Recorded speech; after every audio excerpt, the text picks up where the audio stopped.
프랑스에 머물고 있는 송영길 전 민주당 대표가 이른바 전당대회 돈봉투 의혹과 관련해 모든 정치적인 책임을 지고 민주당을 탈당한다고 밝혔습니다. 송 전 대표는 기자회견에서 국민과 당원에 죄송하다면서 귀국하면 상황을 점검하고 검찰이 소환 통보를 해올 경우 즉시 응하겠다고도 밝혔습니다. 송 전 대표는 우리 시각으로 내일 오후 귀국할 예정입니다. 국민의힘은 송영길 전 대표 기자회견에 대해서 검찰 수사에 불만만 토로한 궤변 회견이라고 혹평했습니다. 아울러 송 전 대표가 실체적 진실을 원하는 국민이 듣고 싶어하는 얘기보다 두서없이 본인 자화자찬만 쏟아냈다고 비판했습니다. 돈봉투 의혹을 수사하고 있는 검찰이 강래구 한국감사협회장에 대한 영장 기각이 납득하기 어렵다며 보강 수사를 통해 영장을 다시 청구하기로 했습니다. 검찰 관계자는 공범끼리 말맞추기를 통한 증거인멸 시도 가능성을 거론하며 구속 필요성을 강조했습니다. 윤석열 대통령이 무력 충돌 사태가 발생한 북아프리카 수단 지역의 우리 국민 철수를 돕기 위해 군 수송기에 이어 청해부대 함정도 급파하라고 지시했습니다. 사우디아라비아의 경우 수단에 있던 자국민과 외국인 등 157명이 자국에 도착했다고 밝혔습니다. 전세 사기 피해 주택을 매입한 뒤 피해자에게 임대하는 방안을 국토교통부가 추진하기로 한 가운데 정부와 여당이 오늘 비공개로 회동해 이 문제를 본격 논의합니다. 일본 후쿠시마 제1원전 오염수 방류시설 공사가 막바지에 이르면서 이르면 오는 7월 이후 방류가 시작될 가능성이 있다는 보도가 나왔습니다. 또 오는 2025년 후반이면 후쿠시마 제1원전 2호기 수조에 있는 핵연료 반출 작업도 시작된다는 소식도 전해졌습니다. 지구 곳곳이 각종 기상이변으로 큰 고통을 받고 있는 가운데 어제 지구의 날을 맞아 세계 곳곳에서 이 지구를 보호하자는 취지로 다양한 방식의 행사가 이어졌습니다. 시청자 여러분 안녕하십니까? 휴일 아침 굿모닝 YTN 3부 시작합니다. 더불어민주당 송영길 전 대표가 프랑스 현지 기자회견에서 전당대회 돈봉투 의혹의 모든 책임을 지고 탈당하겠다고 밝혔습니다. 즉시 귀국해 검찰이 소환하면 적극 응하겠다면서도 금품 살포 의혹은 전혀 몰랐다는 입장을 유지했습니다. 박기환 기자가 보도합니다. 프랑스 파리의 한 사무실에서 기자회견을 연 송영길 전 민주당 대표. 돈봉투 의혹이 불거진 데 국민과 당원께 죄송하다는 말을 반복했습니다. 돈봉투 의혹 사건이 발생하게 된 것에 대해 국민 여러분과 당원 여러분께 진심으로 죄송합니다. 모든 정치적 책임은 당시 당대표 후보였던 자신에게 있다며 민주당을 탈당한다고 밝혔습니다. 대표 시절 부동산 의혹이 불거진 의원들에게 탈당을 권유했듯 자신에게도 같은 원칙이 적용돼야 한다는 겁니다. 저는 모든 정치적 책임을 지고 오늘부로 민주당을 탈당하고자 합니다. 당연히 민주당 상임고문도 사퇴하겠습니다. 당초 7월 귀국 예정이었던 송 전 대표는 내일 오후로 조기 귀국 시점을 못 박았습니다. 민주당 안팎의 결자 해지 요구에 응하며 당이 짊어진 부담을 덜겠다는 취지로 읽히는데 돈봉투 의혹 자체에 대해선 여전히 자신은 모르는 일이었다며 귀국 뒤 상황을 점검하고 추가로 설명하는 자리를 갖겠다고 예고했습니다. 또 돈봉투 의혹 관련해서는 전혀 몰랐다는 그 예전 발언을 계속 유지하신 걸까요? 네, 그렇습니다. 후보가 그런 캠프의 일을 일일이 챙기기가 어려웠던 사정을 말씀드립니다. 검찰을 향해선 주변 사람들을 괴롭히지 말고 바로 자신을 불러 조사하라고 요구했습니다. 이재명 대표와의 통화 내용을 묻는 질문에는 자신이 당대표라도 곤혹스러운 상황일 것이라며 당 지도부에 심려를 끼쳐 거듭 죄송하다고 사과했습니다. 기자회견 직후 국민의힘은 논평을 내고 검찰 수사에 불만만 토로한 궤변 회견이었다며 송 전 대표는 정치적 책임 이전에 사법적 책임을 져야 할 범죄 용의자일 뿐이라고 깎아내렸습니다. 즉시 귀국하겠다고 밝힌 송 전 대표는 이곳 파리를 떠나 한국 시간으로 내일 오후 3시 인천공항에 도착할 예정입니다. 돈봉투 의혹 관련 상황을 하나하나 점검하고 알리겠다고 한 만큼 추가 입장 발표가 있을지도 주목됩니다. 프랑스 파리에서 YTN 박견입니다. 정부가 전세 사기 피해 주택을 매입한 뒤 피해자에게 임대하는 방안을 추진하기로 한 가운데 당정이 오늘 이 문제를 본격적으로 논의합니다. 국민의힘 핵심 관계자는 YTN과 통화해서 원희룡 국토교통부 장관 등 정부 측 인사와 당 관계자가 오늘 비공개 회동을 한다고 밝혔습니다. 당정은 이 자리에서 한국토지주택공사 LH의 매입 임대 제도를 활용해 전세 사기 피해 주택을 사들인 뒤 피해자에게 임대하는 방안 등을 논의할 걸로 알려졌습니다. 또 임차인이 보유한 우선 매수권을 LH가 양도받을 수 있도록 관련 법을 개정하는 것과 세부 임대 기간, 임대료 등이 다뤄질 가능성도 있습니다. 원희룡 장관은 이와 관련해 YTN 취재진에게 매입 임대를 포함해 피해자들이 거주지에서 쫓겨나지 않고 안심하고 살 수 있는 방안을 고민할 예정이라고 설명했습니다. 지난 대선을 거치면서 국민의힘과 더불어민주당의 양당 체제는 더 공고해졌지만 정치 불신이 커지면서 무당층도 급격하게 늘었습니다. 총선이 1년도 남지 않은 시점에 양당 틈새를 노린 제3지대 논의가 움트기 시작했는데요. 정치권의 변화의 파장이 될 수 있을지 조성호 기자가 보도합니다. 민주당의 양국관리법 단독 처리, 대통령의 거부권 행사에 이은 재표결 과정은 양보를 모르는 양당 극단적 갈등의 단면을 여실히 보여줍니다. 이제 양국관리법이 대통령께서 거부권을 행사하셨는데 매우 좀 유감이고 아쉽습니다. 힘든 국민들한테 얼마나 불편을 줄지 걱정이 많이 됩니다. 여야는 간호법 제정과 방송사 지배구조 변경 법안까지 건건이 타협 없이 대립하고 있습니다. 총선을 앞두고 선심성 사업 문턱을 낮춰줄 수 있는 예비타당성 조사 대상 축소 법안에는 이견 없이 합의했다가 여론 문매에 멈춰서기도 했습니다. 상정하지 않기로 하였다는 말씀을 드립니다. 민생마저 정쟁 뒤로 밀리는 모습에 양당과 거리를 두는 유권자는 늘고 있습니다. 양 진영이 총결 집회 대선을 치른 1년 전만 해도 양당 모두 40% 가까운 지지를 받았고 무당층은 16%에 불과했습니다. 하지만 1년 만에 2배로 급증했고 그만큼 양당은 지지를 잃었습니다. 그렇다 보니 국민의힘도 민주당도 아닌 제3지대를 펼치려는 움직임도 꿈틀댑니다. 비주류 소장파 정치인들이 모인 자리에서 금태섭 전 민주당 의원은 신당 창당을 공식화했고 양당 모두 이끌어본 김종인 전 비대위원장이 힘을 실어줬습니다. 내년 총선 때 수도권을 중심으로 30석 정도의 의석을 차지할 수 있는 세력이 등장하면 내가 옆에서 좀 도와줄 수 있는 능력이 있으면 좀 도와주려고 하는. 정의당에서도 청년층을 중심으로 진영 정치를 극복하자는 취지의 정치 모임을 띄웠습니다. 하지만 정당 역사를 보면 제3세력 전망이 그리 밝진 않습니다. 최근 가장 대표적인 게 국민의힘 안철수 의원이 새정치민주연합을 탈당해 만들었던 국민의당. 20대 총선에서 호남 중심으로 38석을 얻었지만 안 의원의 대선 패배 후 바른정당과 합당했고 21대 총선을 앞두고 재창당했지만 윤석열 대통령과 단일화를 이룬 지난 대선 이후 국민의힘에 흡수되면서 제3당 실험은 막을 내렸습니다. 선거 때마다 3당으로 당선 확률이 떨어지면 양당으로 가버립니다. 다만 김종필 전 총리가 이끌던 자유민주연합은 성공 사례로 기억됩니다. 충청을 기반으로 1996년 총선에서 50석을 확보한 뒤 새정치국민회의와 손잡고 김대중 정부 출범을 도왔습니다. 하지만 DJP 연합이 무너지고 김 전 총리가 정계를 떠나면서 정당사 뒤안길로 사라졌습니다. 그나마도 대권주자급 거물 정치인을 필두로 확고한 지역 기반이 있었기에 버틸 수 있었다는 게 대체적인 분석입니다. 이런 현실적 한계에도 제3지대 얘기가 선거 때마다 등장하는 것은 양당 정치에 대한 환멸이 그만큼 크다는 걸 반증합니다. 대화는 사라지고 대결만 앞세우는 작금의 거대 양당 체제를 정치권 스스로 돌아보기를 무당층 유권자들은 바라고 있습니다. YTN 조성호입니다.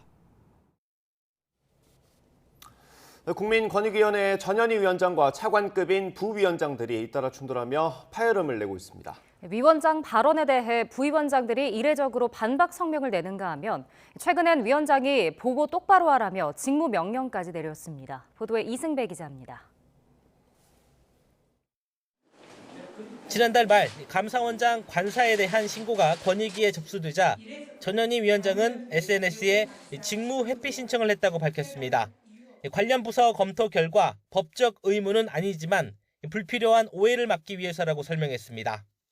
일단 제가 좀 한쪽에서 비껴나는 것이 공정성을 담보할 수 있고 또 우리 직원들이 소신껏 할 수 있다 이런 생각이 들어서 회피를 했습니다.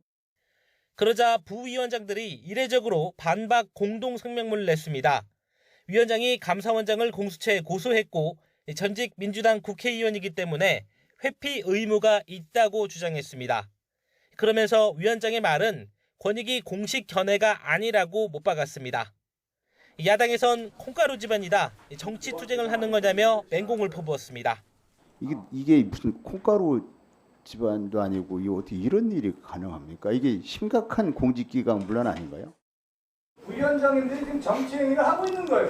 이게 무슨 굉장히 큰 문제입니까? 이슈가 될 문제도 아닙니다. 이거. 현재 부위원장 3명은 차관급으로 윤석열 정부 들어 교체됐고 위원장은 과거 정권에 임명된 인물입니다. 이런 가운데 최근 전현희 위원장이 직원들에게 직무명령을 내린 것으로 파악됐습니다. 보고를 똑바로 안 하면 법대로 징계하겠다면서 엄포를 놓은 겁니다. 국가공무원법과 권익위 직무규정 등 관련 법령까지 인쇄해 나눠주며 강력하게 경고했다는 말도 나옵니다. 이런 배경에는 부위원장들의 잦은 대외 활동과 관련이 있는 것으로 알려졌습니다. 언론 기사를 통해 위원장이 일정을 파악할 정도로 보고나 협의가 제대로 안 된다는 겁니다. 권익위 내부에는 외부 기관장 상견례까지 일일이 보고해야 하냐며 생트집을 잡고 있다는 불만도 있지만 위원장이 임기가 2달밖에 안 남아서 이런 식으로 패싱하는 거 아니냐는 비판도 제기되고 있습니다. 한 지붕 아래에 있는 장관과 차관이 날선 대립각을 세우며 충돌하면서 권익위 내부는 긴장감이 높아지고 있습니다. YTN 이승배입니다. 북한이 군사정찰 위성 발사를 예고하면서 그 시점에 관심이 쏠리고 있습니다. 기술적 완성도와 정치적 판단을 놓고 여러 분석이 나옵니다. 임성재 기자입니다. 군사정찰 위성 1호기를 완성했다며 계획된 시일 안에 발사하라고 지시한 김정은 북한 국무위원장. 앞으로 연속적으로 수개의 정찰 위성을 다각 배치하여 위성에 의한 정찰 정보 수집 능력을 튼튼히 구축할 데 대한 전투적 과업을 제시하셨습니다. 김 위원장이 언급한 계획된 시일을 두고 다양한 전망이 나오고 있습니다. 먼저 현지 시간 26일 미국 워싱턴에서 열리는 한미 정상회담을 겨냥할 가능성이 제기됩니다. 윤석열 대통령과 조 바이든 미국 대통령이 만나는 자리에서 북한 이슈가 거론될 수 있도록 회담 전 발사가 이뤄질 것이란 관측입니다. 김 위원장의 군사적 치적을 부각하기 위해 오는 25일 조선인민혁명군 창건일이 디데이가 될 가능성도 있습니다.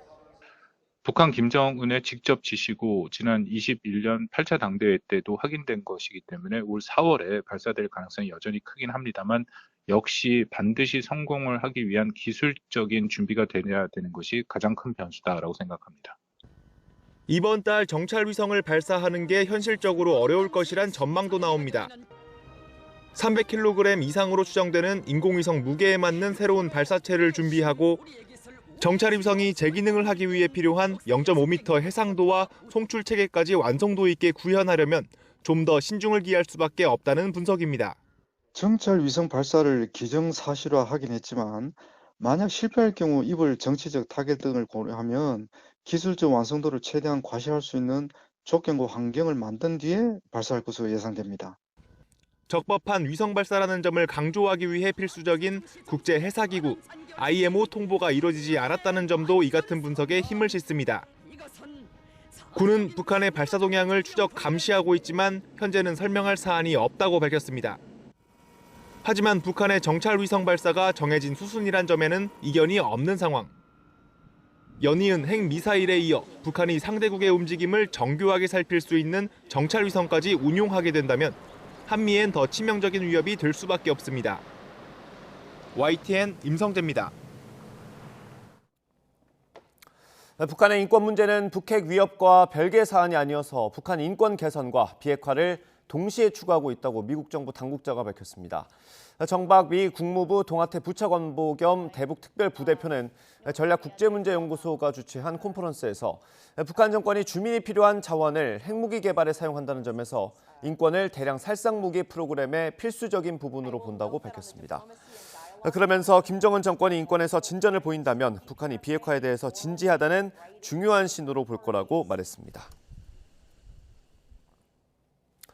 경기 침체를 우려하는 목소리가 커지는 분위기지만 여전히 물가 상승률이 높아서 금리를 결정하는 각 나라 중앙은행의 고심이 커지고 있습니다.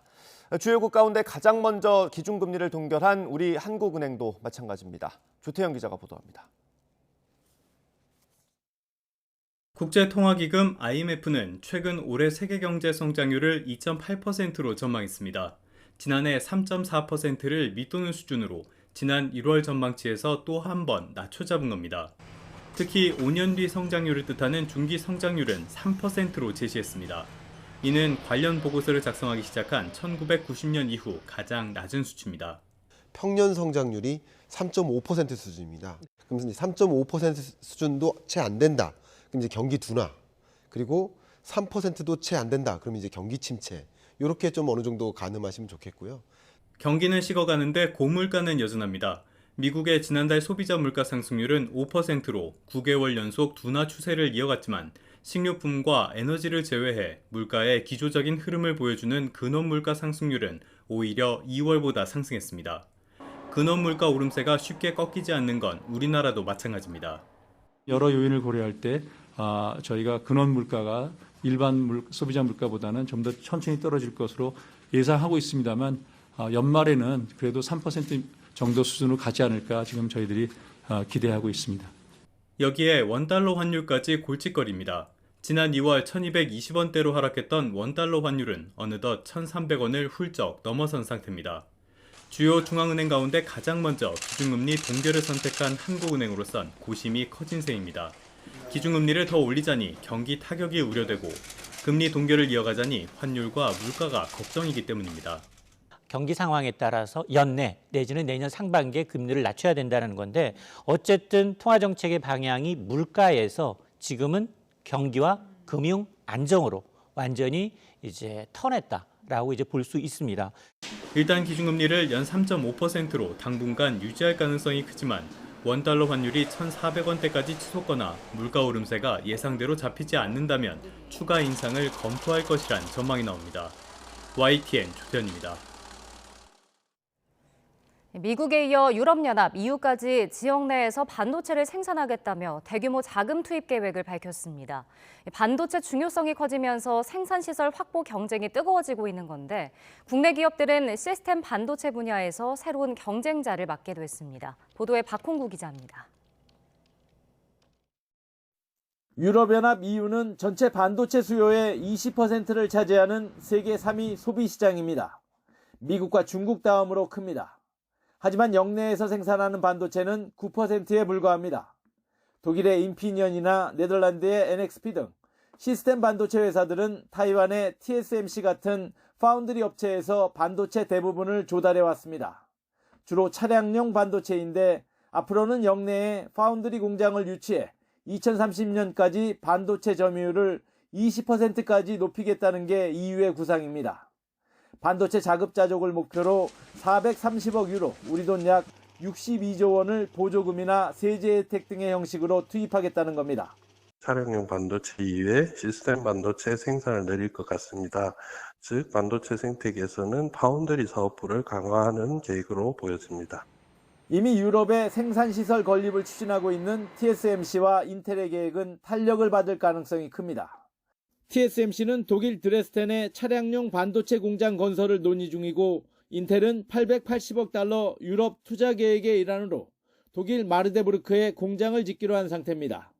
삼성전자는 경기도 용인에 300조 원 규모의 시스템 반도체 단지를 계획하고 있고 미국에도 신규 공장을 짓고 있어 유럽 투자는 쉽지 않을 것으로 보입니다. 오히려 새롭게 육성하려는 시스템 반도체 분야에서 막강한 경쟁자를 맡게 된 셈입니다. 더구나 전기차와 자율주행차 시대가 본격화하면 차량용 반도체의 수요가 급증할 것으로 보여 반도체 개발과 공급망 확보 경쟁은 한층 더 뜨거워질 전망입니다. YTN 박홍구입니다. 정부가 일본을 내일부터 화이트리스트, 즉 수출 절차 간소화 혜택을 주는 리스트에 복원시키기로 했습니다. 지난 2019년 일본의 일방적 수출 규제에 대응해 정부가 일본을 화이트리스트에서 제외한 지 3년여 만의 일입니다. 산업통상자원부는 이런 내용을 포함한 전략물자 수출입 고시를 내일 관보에 게재할 예정입니다. 일본 정부는 우리 대법원이 일본 기업에 대해 강제징용 피해자 배상 판결을 내린 후 우리나라를 화이트리스트에서 배제했고 우리 정부는 한 달 후에 그에 맞대응을 했습니다. 일본 정부도 우리나라를 화이트리스트에 복원시킬 것으로 예상되는 가운데 일본 내 절차가 완전히 마무리되는 데까지는 다소 시간이 걸릴 것으로 보입니다. 지난해 60살 이상 취업자가 역대 가장 많았습니다. 증가폭도 최대였는데 이렇게 일하는 고령층이 늘어나는 이유를 이영원 기자가 전해드립니다. 지난해 60살 이상 취업자는 585만 8천 명으로 1년 전보다 45만 명 넘게 늘었습니다. 취업자 수와 증가폭 모두 역대 최대 규모를 기록한 겁니다. 이 같은 증가세의 전체 취업자 가운데 고령층 비중도 처음 20%를 넘어섰습니다. 일하는 사람 5명 중 1명은 60살 이상 고령층인 셈인데 70대 취업자도 170만 명이 넘어 관련 집계 이후 가장 많았습니다. 인구 구조적으로 고령층이 25%가 넘을 만큼 고령화가 빠르게 진행되는 데다 부양에 대한 인식이 달라지면서 일할 수밖에 없는 고령층이 늘었기 때문입니다. 이제 일을 해야만 한다라는 그런 인식이라든가 활동 가능하신 그 신체적인 조건이라든가 이런 것들이 다 맞물려서 자식도 부모님을 끝까지 자기네가 책임져야 된다고 생각하지 않기 때문에 경기 침체로 좋은 일자리가 줄면서 경제의 허리격인 30, 40대 취업이 줄고 워킹 시니어만 늘고 있다는 분석도 나옵니다. 실제로 일자리가 마땅치 않은 상황에 고령층 창업이 6년 만에 76%나 늘어 역대 최다를 기록하기도 했습니다. 늦은 창업을 하거나 공공 일자리 내지는 뭐 경비라든가 서비스업 이쪽에 종사하고 있는 거거든요. 주력 업종인 제조업이 좀 부진하니까 지금 정부가 이제 재정을 투입한 일자리만 늘다 보니까 전문가들은 수출 제조업 부진에 대기업 투자까지 위축되면서 취업시장 양분화가 당분간 계속될 것으로 내다봤습니다. YTN 이영훈입니다. 통신비 부담이 커지면서 월 1, 2만 원대 알뜰 요금제를 찾는 사람이 늘고 있습니다. 최근에는 은행권도 알뜰포 시장에 본격적으로 진출하면서 중소사업자들은 영원 요금제까지 출시하며 가입자 유치에 열을 올리고 있습니다. 윤혜리 기자입니다. 서울 동대문에 있는 알뜰폰 매장입니다. LG U+가 중소 알뜰폰 사업자와 고객을 연결해주기 위해 지난해 1월 문을 연 곳인데 최근 한 달 사이 방문객이 부쩍 늘었습니다. 우선 돈이 거의 4분의 1로 줄고요. 그다음에 데이터도 거의 7기가니까 엄청 많이 쓸 수 있고 훨씬 더 좋아졌죠. 우선 선택권이 넓어지니까 좋고요. 우선 경제적인 것도 굉장히 이롭고. 고물가에 통신비 부담이 커지면서 알뜰폰 요금이 인기를 얻고 있는 겁니다. 단돈 10,000원으로도 저렴하게 데이터를 이용할 수 있고 속도도 크게 차이가 나지 않습니다. 관심이 커지자 일정 기간 요금을 아예 내지 않는 영원 요금제까지 등장했습니다. 부담 없는 가격으로 우선 알뜰폰을 경험하게 해보고 싶었고요. 그 경험을 통해서 주변의 지인분들이나 가족분들도 알뜰폰을 사용을 해볼 수 있었으면 좋겠다라는 생각에서 그렇게 되면 좀 더 알뜰폰이 활성화될 것이다라고 생각을 해서 요금제를 출시하게 됐습니다. 알뜰폰 비교 사이트를 찾아보면 영원 요금제는 20여 종에 달합니다.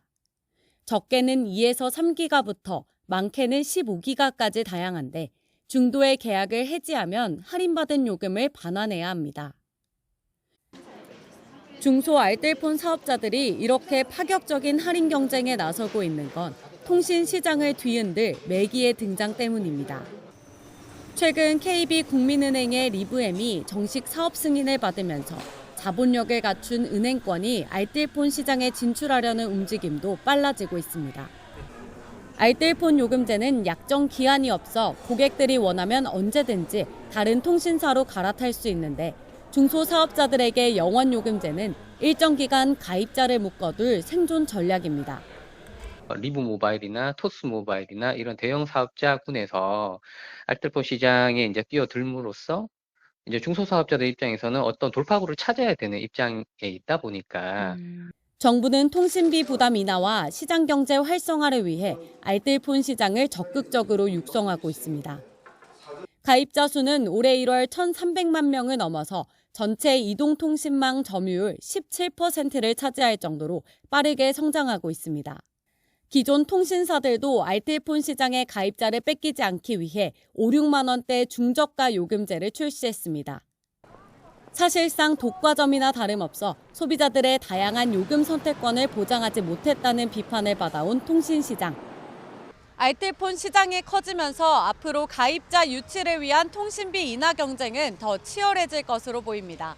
YTN 윤혜리입니다.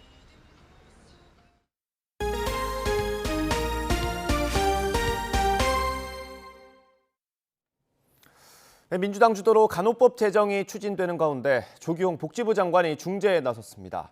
하지만 의사에 이어 간호조무사들까지 법안을 반대하면서 의료직역 간 갈등을 풀 수 있을지는 미지수입니다. 신윤정 기자의 보도입니다. 조규홍 보건복지부 장관이 이화여대 의대 부속 목동병원을 찾아 간호사들을 만났습니다. 인력 부족과 불규칙한 교대 근무 등에 따른 간호사의 경무와 조기 이직을 막을 해법을 찾기 위해 현장을 찾은 겁니다. 간호사 한 분이 담당하시는 환자 수를 줄이고 일과 가정 양립을 지원할 수 있도록 다양한 근무 형태 도입한 방안을 또 중점적으로 검토하고 있습니다. 이튿날 조 장관은 대한간호조무사협회를 찾아 면담했는데 창립 50주년을 맞은 간호조무사협회를 방문한 복지부 장관은 조 장관이 처음입니다.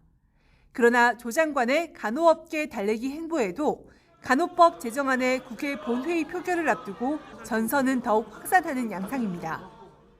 간호법 목적에 명시된 지역사회가 간호사 단독개원의 단초가 될 수 있다며 의사들이 반발한 데 이어 이번엔 간호조무사의 학력 규정을 놓고 갈등이 커지고 있습니다.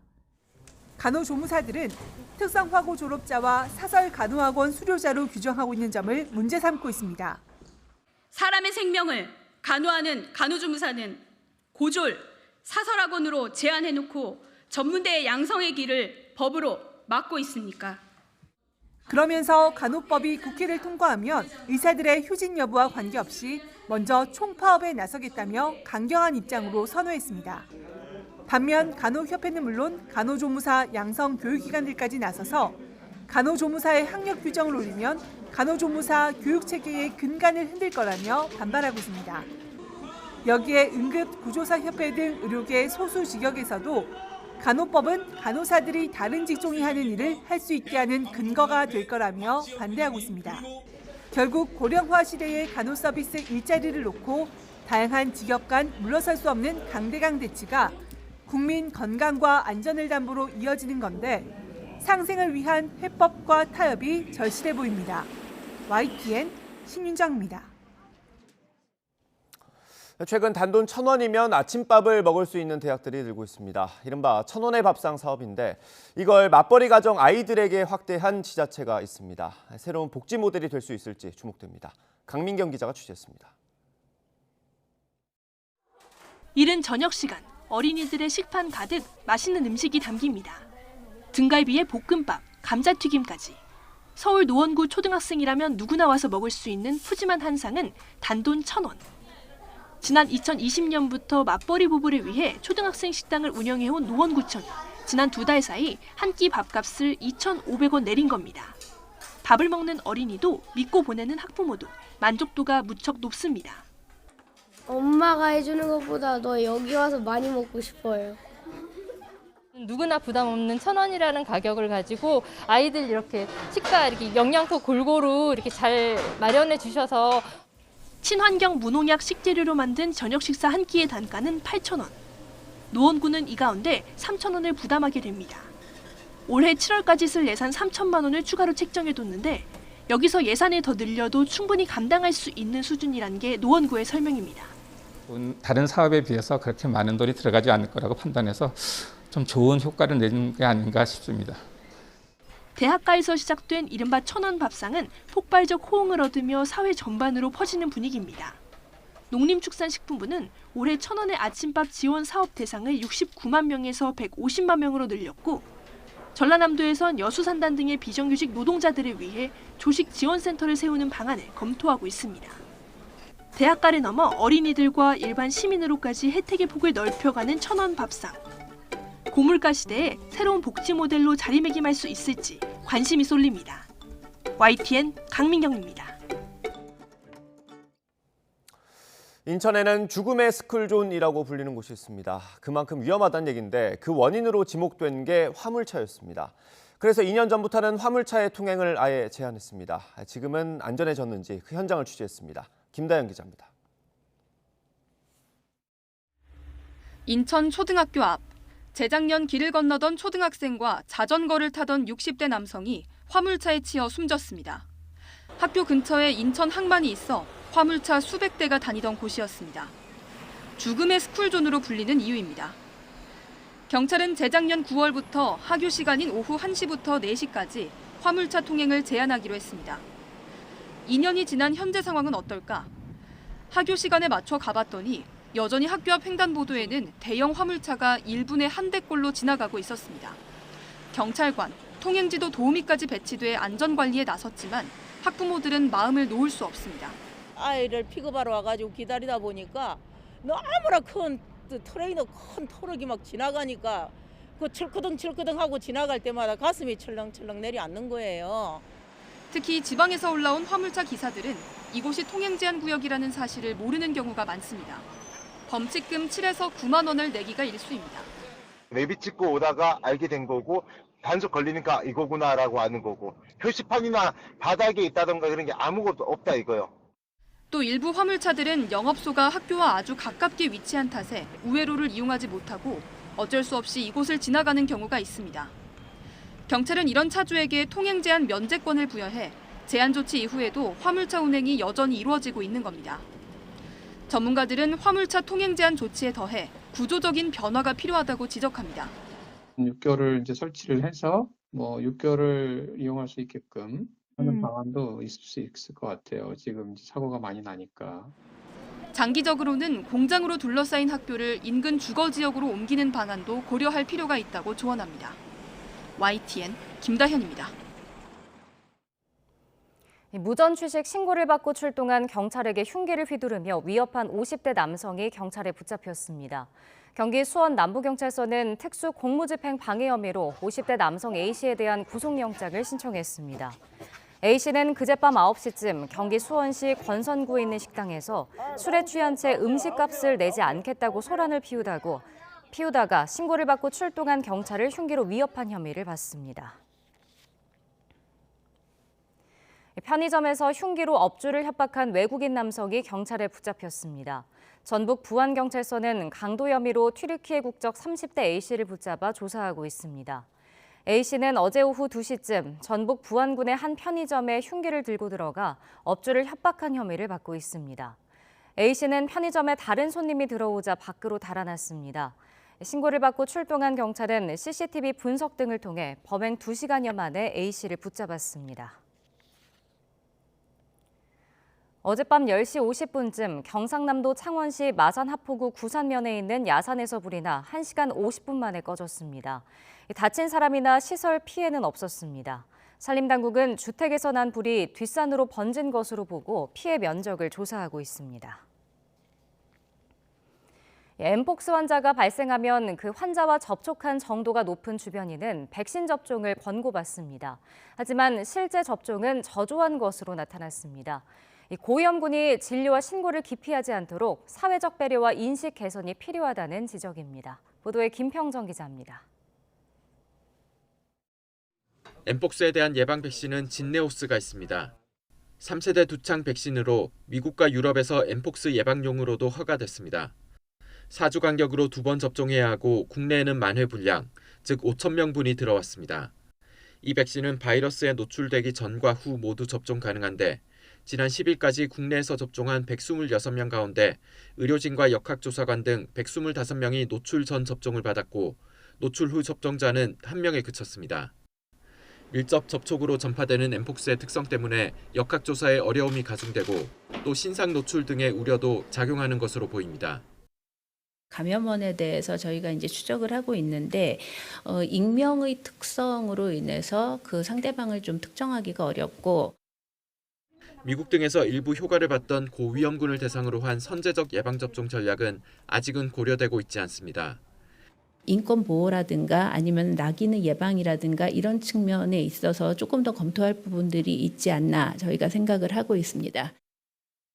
환자의 조기 발견과 치료가 확산을 막는 최선의 대책인 만큼 진료와 신고를 꺼리지 않도록 사회적 배려와 인식 개선이 무엇보다 중요하다는 지적입니다.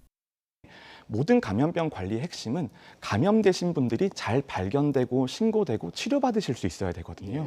근데 엠폭스는 그게 좀 어려운 측면이 있어서 지금 대응의 핵심은 감염되신 분들이 빨리 진단될 수 있고 진단을 통해서 다른 전파 사례를 막을 수 있는가, 그게 가장 중요하다고 볼 수 있습니다. 방역당국은 백신과 치료제 등 대응 역량이 충분한 만큼 과도한 불안감은 가지지 말고 예방수칙을 준수하고 의심 증상 발생 시 신속히 신고해달라고 거듭 당부했습니다. YTN 김평정입니다. 수단 군벌 간 무력 충돌로 사상자가 속출하며 세계 각국의 자국민 탈출 작전이 긴박하게 진행되고 있습니다. 현재 우리나라 국민들은 대사관에 모여 바닷길과 하늘길을 모두 염두에 두고 탈출을 기다리고 있습니다. 보도에 조용성 기자입니다. 군인들과 취재진에 둘러싸인 사람들이 밝은 표정으로 꽃과 초콜릿을 건네받습니다. 12개 국적의 157명이 내전이 벌어진 수단에서 빠져나와 사우디아라비아 항구로 들어오는 길입니다.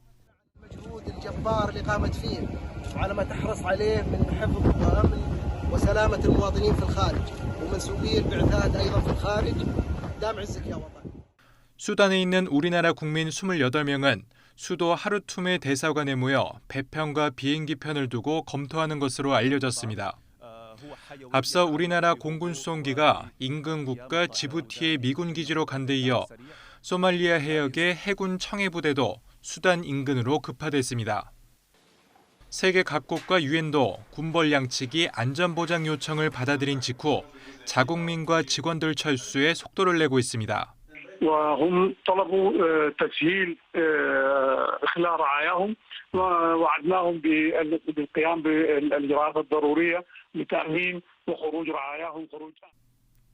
앞서 수차례 휴전 협정이 깨졌지만 군벌 양측은 라마단 종료를 기념하는 이슬람 명절을 맞아 다시 사흘간 휴전에 합의했습니다.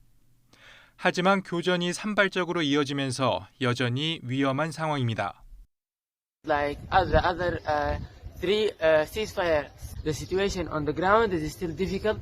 Now, as I am talking to you, I am hearing now sounds of gunshots that are approaching. 군 통합과 지휘권 문제를 놓고 갈등을 벌이다 지난 15일 시작된 무력 충돌에 유엔 산하기구 직원 4명을 포함해 사망자가 400명이 넘은 상황에서 내전 소강 상태를 틈탄 세계 각국의 수단 탈출 작전이 긴박하게 진행되고 있습니다. YTN 조용성입니다. 최근 지구 곳곳이 각종 기상이변으로 큰 고통을 받고 있는데요. 어제 지구의 날을 맞아 세계 곳곳에서 각종 행사가 열렸습니다. 다양한 방식으로 진행된 지구를 지키기 위한 움직임을 김진호 기자가 전해드립니다. 동아프리카의 가뭄, 파키스탄의 홍수와 중국, 유럽의 폭염 등 지난해에는 각종 기상이변이 두드러지게 나타났습니다. 세계 기상기구가 발표한 연례 보고서에는 해수면 상승 등 지구의 위험한 변화가 통계로 나타납니다. We have doubled the sea level rise during the past 20 years. We used to have 2.3 millimeters per year sea level rise 20 years ago, and recently we have seen 4.6 millimeters per year increases. 지구의 날을 맞아 이처럼 위험해지고 있는 지구를 보호하자는 각종 행사가 열렸습니다. 영국 런던에서는 환경단체 멸종저항이 주최하는 행사에 수천 명이 참여했습니다. The reason I'm here is climate pollution, climate change and the climate emergency is causing pressure on the NHS. 미국 샌프란시스코에서는 청년들이 기후변화와 환경 문제에 대한 입장을 밝혔습니다. 청년 시위대는 청년대 파멸이라고 적힌 대형 녹색 플래카드를 앞세우고 파멸을 막기 위한 행동을 요구했습니다. 조 바이든 미국 대통령은 백악관에 환경정의실을 신설하는 행정명령에 서명하고 환경정의를 실천하겠다고 다짐했습니다. Under this order, Environmental justice will become the responsibility of every single federal agency. I mean, every single federal agency. 페루에서는 주술사와 치료사들이 리마에 모여 의식을 거행했습니다. Nosotros hemos venido acá a reunirnos para hacer un ritual místico ancestral en defensa de la ecología, en defensa de la tierra, para que no haya. 지구의 날을 기념하는 방식은 달랐지만 지구를 지켜야 한다는 절박한 마음은 하나였습니다. YTN 김진호입니다. 중앙아시아의 나라 키르기즈스탄은 요즘 우리나라의 새마을 운동 배우기에 한창입니다. 우리 정부가 농촌 마을에 기반 시설을 정비하고 소득을 높이는 걸 지원하고 있는데 조금씩 성과가 보이고 있습니다. 신현준 기자입니다. 중앙아시아 키르기스스탄의 줄루스 마을. 고속도로 바로 옆에 학교가 있어 학생들의 교통사고가 종종 발생했습니다. 하지만 우리 정부가 공적 개발 원조를 투입해 3km 구간에 가로등 80개를 설치하면서 연평균 3건이던 교통사고가 사라졌습니다. Сабактан кийин шестериштерим менен үйгө кайтканда жолдогу унаалардын аябай корчумун. Анткени жолдор караңгы болчу. Азыр жарыктар койгондон бери мен аябай бактылуумун. Анткени бул көчөдө түнкүсүн өзүмдө ыңгайлуу сезем. 마을 소득 증대를 위해 양봉시설 170개를 지원한 데 이어 최근엔 벌꿀 진공 포장시설까지 마련해줬습니다. 또 다른 수콜 마을엔 주민들의 염원이던 유치원이 들어섰습니다. Бакча ачылгандан бери мага кыйла жеңил болду. Мен бакчага келип балам таштайм, жумушума барам. 겨울에 영하 30도까지 떨어지는 추위에서도 작물을 재배할 수 있도록 비닐하우스도 만들어졌습니다. Biz hazır negizgi maksatımız hazır 10 sotik жерге теплица кылдык да, ошо бул жер 30 сотиктен 30 сотик жерди алганбыз айыл өкмөттөн. Ошону полностью теплица кылыш. 우리의 새마을 운동에 현지 마을 협동 문화인 아샤르를 접목해 새로운 형태의 지역개발 사업을 만들어낸 겁니다. 1단계로 주민들이 원하는 기반 시설을 개선한 뒤 2, 3단계로 농가 소득 증대를 위한 집중 지원을 하는 방식입니다. 저희가 가지고 있는 개발 경험과 이분들이 가지고 있는 의지를 병합한다면 좀 더 발전된 키르기즈에 적합한 지역개발 사업 모델을 만들고 농촌 개발 외에 교육이나 전자주민카드 같은 공공행정도 지원 분야입니다. 키르기스스탄은 지난 2021년부터 공적개발원조 중점협력국으로 지정됐는데 정부는 올해 100억 원이 넘는 예산을 투입할 계획입니다. YTN 신현주입니다.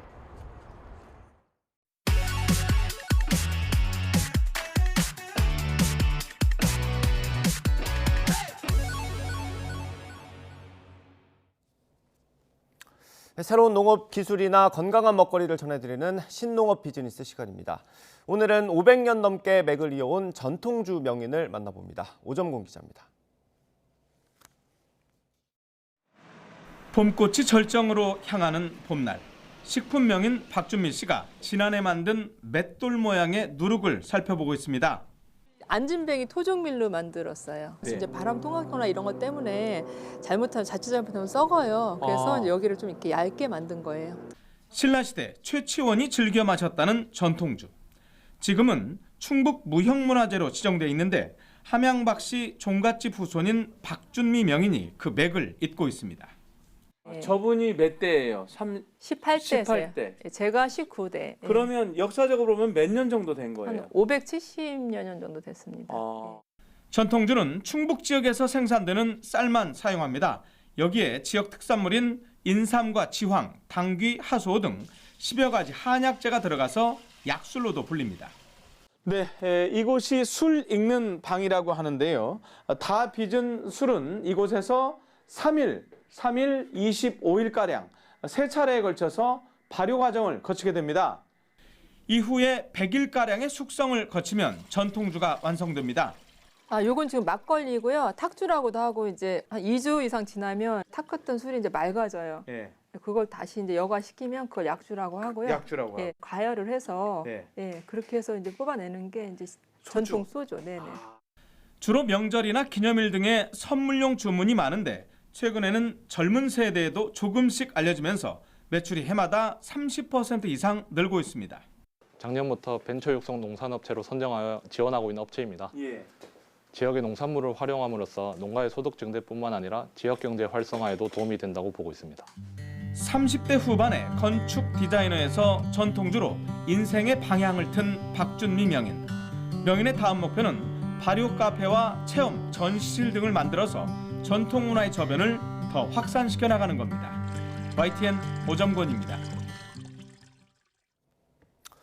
울산 중구의 가장 큰 숙제였던 원도심 살리기가 성과를 내고 있습니다. 지난 2월부터 열리고 있는 시립미술관의 이건희 컬렉션 전시를 시작으로 방문객이 급격하게 늘었습니다. JCN 울산중앙방송 김나래 기자가 보도합니다. 지난 2월에 개막한 이건희 컬렉션 특별전입니다. 특별전 시작 후 울산 시립미술관이 모처럼 활기를 띠고 있는 모습입니다. 올해 들어 지난 1월 1,300명에 그쳤던 방문객이 2월엔 6,000명, 3월에도 5,000명을 넘겼습니다. 그 인기에 힘입어 원도심도 활력을 찾고 있습니다. 원도심 내 위치한 울산 큰애기집 방문객이 1월 대비 133% 증가했으며 이 기간 구청이 운영하는 복합문화공간 상일상회 매출액도 158% 증가했습니다. 이건희 컬렉션을 찾아오시는 분들이 아마 저희들 젊은이 거리 쪽으로 상당히 많이 유입되고 코로나 때보다는 다소 많이 상점가의 경기가 좀 좋아졌지 않느냐라고 이렇게 보고 있고요. 하지만 아직까진 완전한 회복세라 하긴 이릅니다. 중구청은 주민들을 대상으로 한 각종 행사를 열어 지역 살리기에 나섭니다. 4월과 5월, 6월 마지막 주말 보세거리에서 맥주 페스티벌을 열고 매달 토요일마다 문화거리에서는 플리마켓이 열립니다. 또 코로나19로 인해 중단됐던 큰애기 야시장도 5월부터 다시 시작해 특색 있는 혼합 음식과 창작 요리를 선보이며 시민들의 발길을 붙잡을 예정입니다. 이 밖에도 중앙동의 커피사업 추진협의체를 구성해 커피 문화 활성화를 위한 다양한 프로젝트도 펼쳐집니다. 떠나갔던 중구에 다시 청년들이 찾아오도록 그리고 다양한 세대들이 발걸음을 원도심으로 옮길 수 있도록 우리 행정이 많은 노력들을 기울이고 있습니다. 특히 첫 대규모 주택 재개발 사업이 9월 준공을 앞두고 있는 가운데 2,600세대, 6만여 명 이상의 인구 유입이 시작되면 원도심은 옛 명성을 다시 찾을 것으로 기대됩니다. JCN 뉴스 김나래입니다. 프로야구 기아 에이스 양현종이 통산 160승 고지에 올랐습니다. 양현종은 삼성과 홈경기에서 5이닝 1실점 3진 7개로 팀의 6대2 승리를 이끌어 시즌 첫 승과 함께 송진우, 정민철에 이어 역대 세 번째로 160승 고지를 밟았습니다. 기아 변우혁은 1회 개인 통산 첫 말로 홈런을 터뜨려 양현종의 대기록 달성을 도왔습니다. 선두 LG는 꼴찌 한화를 3대0으로 누르고 4연승을 달렸고 SSG는 8회 한유섬의 결승타로 키움을 꺾고 3연승의 상승세를 이어갔습니다. 롯데는 데뷔 1, 2호 홈런을 터뜨린 안건수의 활약으로 앞세워 NC를 눌렸고 홈런 선도 양석환이 시즌 5호 홈런을 터뜨린 두산은 KT를 이기고 3연승을 질주했습니다. 네.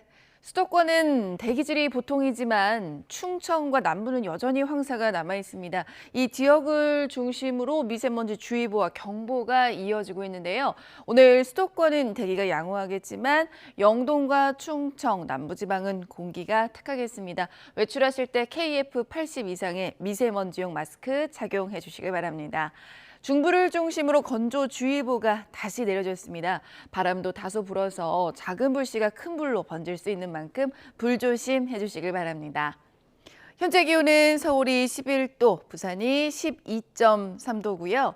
낮 기온 살펴보면 서울이 22도, 청주도 22도, 대전과 광주가 21도로 어제와 비슷할 것으로 보입니다.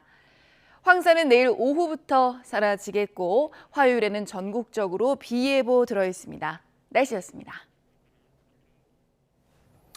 이상으로 굿모닝 YTN 마치겠습니다. 잠시 후 뉴스와이드가 이어집니다. 시청해주신 여러분 고맙습니다.